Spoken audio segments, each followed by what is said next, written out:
hatimu, kita akan menyembah Tuhan. Namun sebelum itu kita akan berdoa. Terima kasih Bapa kami yang baik. Kami hari ini Tuhan masih hidup bernapas Tuhan Yesus, dan Tuhan masih kasih kami kesempatan untuk datang menyembah-Mu Tuhan. Kami berdoa Tuhan, biarlah Engkau memberkati ibadah kami Tuhan. Biar lewat ibadah ini Tuhan, segala sesuatu yang terjadi dalam kehidupan kami bisa melewatinya Tuhan. Sebab kami tahu Tuhan bahwa Engkau adalah Allah yang tidak pernah meninggalkan kami Tuhan. Terima kasih Bapa, kami akan mulai ibadah kami dalam nama Yesus. Kami berdoa kepada Engkau. Amin. Selain Kau, tiada yang lain ada padaku di surga. Selain Kau, tiada yang lain yang kuingini di bumi, yang kuingini di bumi. Sekalipun dagingku dan hatiku habis lenyap, gunung batuku dan bagianku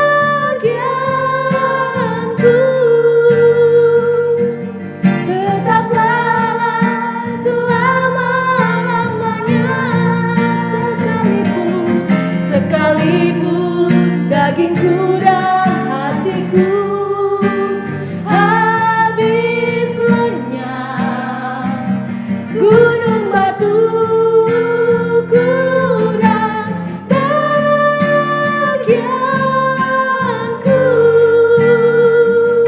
tetaplah selama-lamanya.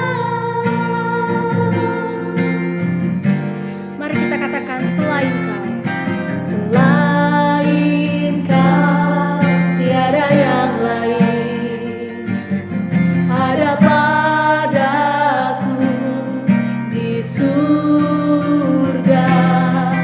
Selain Kau, tiada yang lain yang kuingini di bumi, yang kuingini di bumi.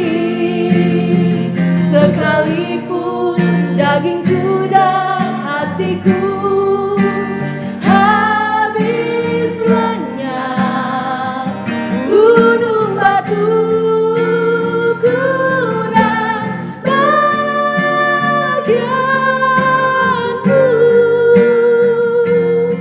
tetaplah selama-lamanya. Sekalipun dagingku dan hatiku habis lenyap, gunung batuku dan bagianku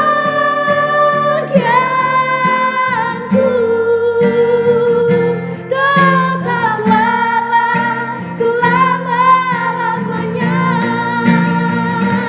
Sekalipun dagingku dan hatiku habis lenyap, gunung batuku dan bagianku tetaplah Allah selama-lamanya.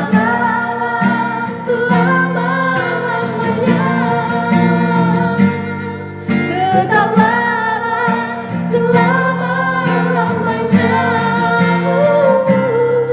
Tetaplah selama-lamanya.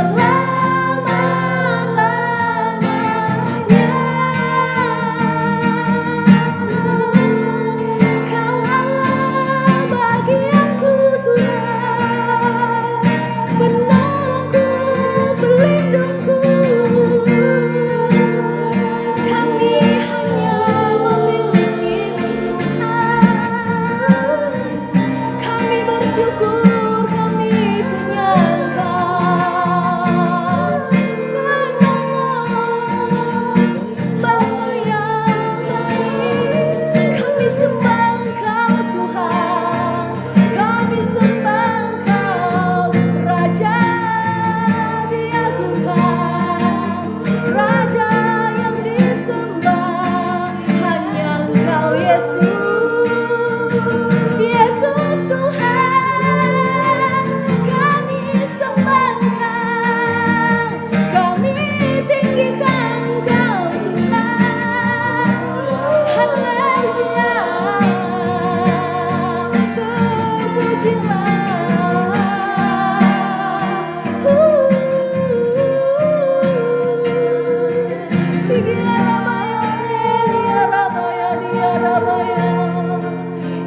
setiap kami saat ini Tuhan.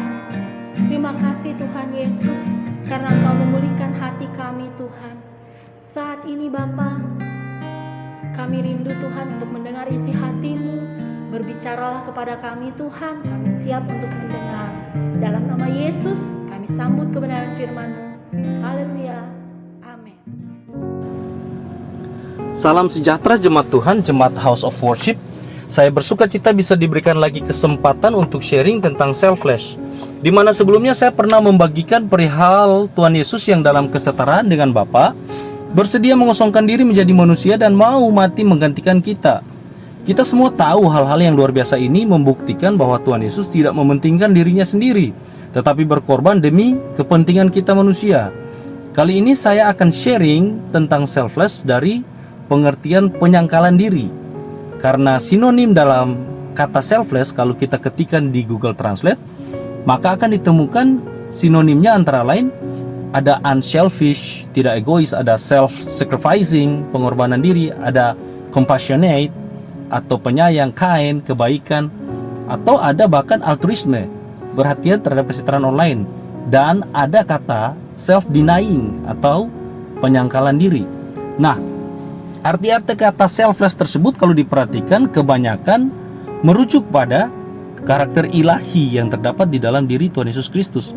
Saya tertarik dengan kata penyangkalan diri yang merupakan salah satu arti kata dari kata selfless. Karena hanya dalam arti kata inilah kita bisa menemukan bahwa Allah tidak bisa menyangkali karakter ilahinya. Sebaliknya kita, manusia, harus bisa menyangkal diri sendiri untuk dapat memuliakan Allah.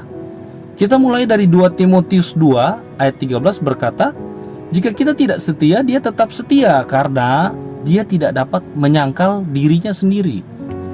Di mana ayat ini menjelaskan tentang Allah Bapa yang adalah setia, sehingga dalam ketidaksetiaan kita, Bapa tetap mengerjakan kesetiaannya dalam Tuhan Yesus Kristus. Sudah terbukti ya. Sebaliknya, kita semua telah berdosa sebagaimana Roma 3 ayat 23 ya, kita tahu. Bahkan Daud dalam Mazmur 51 ayat 7 menegaskan bahwa dia dikandung dalam dosa ya. Dalam dosa dia dikandung ibunya ya. Keadaan inilah yang mengikat kita sehingga ada berapa banyak dari kita yang ingin sekali untuk berbuat benar, tetapi yang terjadi sebaliknya. Kita tetap melakukan kesalahan alias kita tidak dapat menyangkali diri bahwa kita adalah manusia yang terikat oleh dosa ya. Tuhan Yesus menegaskan hal ini dalam Matius 26 ayat 41. Berjaga-jagalah dan berdoalah ya, supaya kamu jangan jatuh dalam pencobaan. Roh memang penurut tetapi daging lemah. Sementara untuk bisa mengikut Tuhan kita harus bisa menyangkal diri kita sendiri. Matius 16 ayat 24. Ya. Setiap orang yang mau mengikut Tuhan Yesus, ia harus menyangkal dirinya, memikul salibnya dan baru bisa mengikut Tuhan Yesus. Ini ayat perenungan kita saat ini ya, Matius 16 ayat 24. Ya, kalau saya parafrasekan atau kalau saya pakai kalimat saya sendiri, maka didapat adalah bahwa orang yang tidak bisa menyangkali diri sendiri dan tidak mau mengikul salibnya, ya dia tidak layak mengikuti Tuhan. Dia tidak bisa mengikuti Tuhan kalau saya parafrasekan ya, saya kalimatkan yang lain. Nah, cek arti kata menyangkal dalam KBBI, maka akan didapat ada 3 arti kata. Yang pertama itu mengingkari atau tidak mengakui atau tidak membenarkan. Yang kedua membantah atau menentang atau menyanggah. Yang ketiga menolak. Ya. Jadi kalau saya gabungkan hasil parafrase saya, parafrase ayat yang tadi saya parafrasekan di ayat Matius 16 ayat 24 ya. Kalau saya parafrasekan dengan hasil kata menyangkal dari KBBI, maka jadinya seperti ini. Bahwa orang yang tidak bisa mengingkari, menentang, menolak kemauan atau keinginan, ego atau bahkan harga dirinya sendiri, maka dia tidak layak mengikut Tuhan. Ya. Lumayan ngeri ya. Lumayan ngeri ya. Tidak bisa menolak kemauan, keinginan, ego, harga diri. Wah, berat Bapak Ibu. Ya. Tapi ini tuntutan Tuhan loh. Kenapa Tuhan menuntut kita seperti ini? Kenapa? Sebenarnya jawabannya sederhana Bapak Ibu. Galatia 5 ayat 17. Sebab keinginan daging berlawanan dengan keinginan roh, dan keinginan roh berlawanan dengan keinginan daging, karena keduanya pasti bertentangan. Jadi kalau kita masih melakukan apa yang daging inginkan, ya sudahlah Bapak Ibu. Indikatornya jelas, parameternya jelas ya, pengukurannya jelas, bahwa roh tidak bisa sama daging, selalu berlawanan. Itu yang menyebabkan kita sukar untuk melakukan apa yang benar di mata Tuhan. Jadi bagaimana kita bisa menyangkal diri kita? Tidak ada cara lain untuk bisa menyangkal diri selain dari melawan keinginan-keinginan daging menggunakan apa? Kuasa Roh Kudus. Karena dua-duanya bertentangan, sudah dinyatakan dalam Alkitab bertentangan. Ya. Kalau Bapak Ibu ingat, saya pernah sharing bahwa salah satu cara mengaktifkan Roh Kudus adalah memberi diri melayani. Karena itu adalah salah satu pengakuan kita terhadap otoritas Roh Kudus untuk menuntun kita kepada pelayanan yang berkenan di hadapan Allah. Membutuhkan waktu memang, saya akui.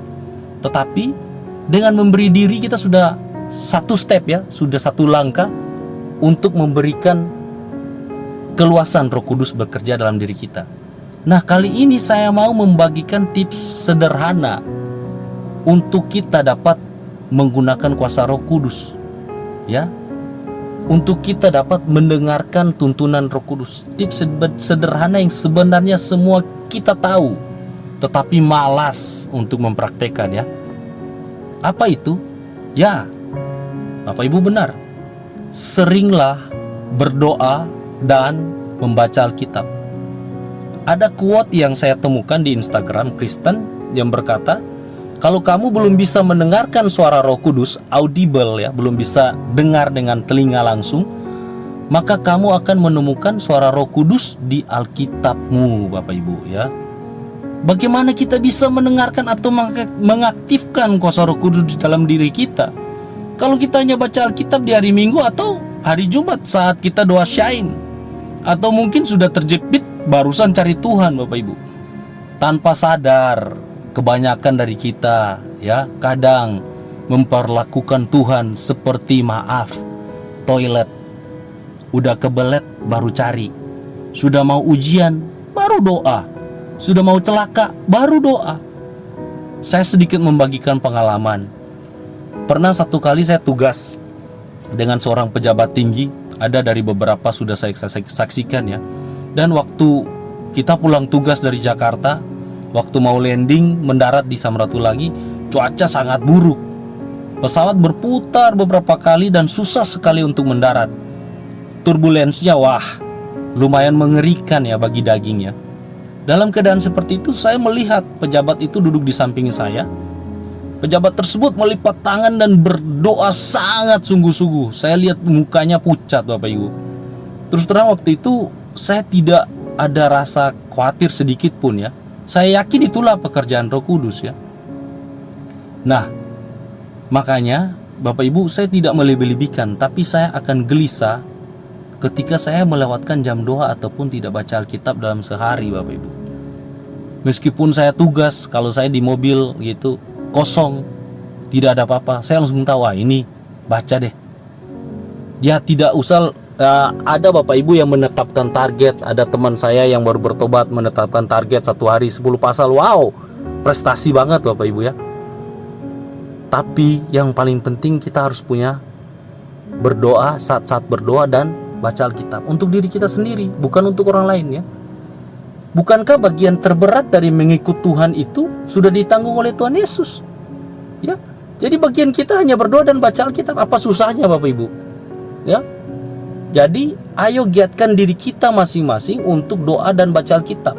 Itu akan membuka kesadaran kita bahwa pergumulan hidup kita sangat ringan, dan dalam pengiringan kita kepada Tuhan sebagaimana tertulis Matius 11 ayat 30, Tuhan Yesus bilang, kuk yang kupasang itu enak dan bebanku pun ringan. Ya, jadi pesan sharing saat ini yaitu kita tidak akan mengerti bagaimana menyangkali diri, dan bahkan tidak bisa kita menyangkali diri ya. Mengerti saja kita tidak, bagaimana bisa kita menyangkali diri? Versi Alkitab ya, bukan versi kita. Kalau isi Alkitab saja kita tidak tahu, bagaimana kita bisa mengerti dan bisa menyangkal diri. Jadi jemaat yang dikasihi Tuhan, sekali lagi giatkan diri kita masing-masing. Sekali lagi, giatkan diri kita masing-masing untuk doa dan mendengarkan Roh Kudus bicara melalui apa? Alkitab kita masing-masing ya. Saya tahu ini pesan yang Roh Kudus taruh ya untuk kita semua di akhir zaman. Giatkan diri kita masing-masing untuk tetap berdoa dan mendengarkan Roh Kudus bicara melalui Alkitab kita masing-masing. Amin firman Tuhan. Kita berdoa Bapak Ibu. Tuhan Yesus yang baik, kami tahu dan sadar bagian kami hanyalah ringan dan enak, karena Engkau sudah menanggung beban yang berat itu bagi kami. Karena itu, ajarlah dan kuatkan kami masing-masing untuk bisa menyangkal diri kami masing-masing seturut kehendak-Mu ya Tuhan. Di dalam nama Tuhan Yesus Kristus, firman-Mu termeterai sempurna. Haleluya. Amin.